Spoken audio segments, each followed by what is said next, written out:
కాలేబు యెహోషువ దేవుడు ఖచ్చితంగా మనకు ఆ వాగ్దాన దేశమును ఇస్తాడు అని మనసావాచ నమ్మిన వాళ్ళు. అయితే వీళ్ళు ఒక మాట అన్నారు. ఏమన్నారు తెలుసా? యెహోవా మన యందు ఆనందించిన ఎడల మనము ఆ దేశమును మనం చేరుకొని అది దేవుడు మనకు ఇచ్చును అని అన్నాడు. కండిషన్ ఏంటి?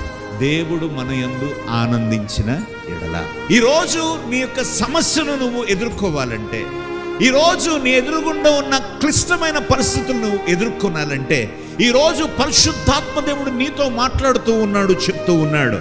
దేవుడు నీ యందు ఆనందించిన ఎడల నిశ్చయముగా నువ్వు దాన్ని స్వాధీనపరచుకుంటావు.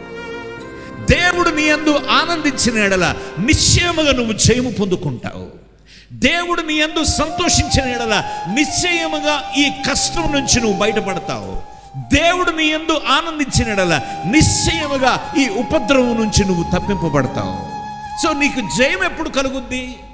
దేవుడు మన యందు ఆనందించిన ఎడల. దేవుని గురించి ఆనందిస్తున్నాడా?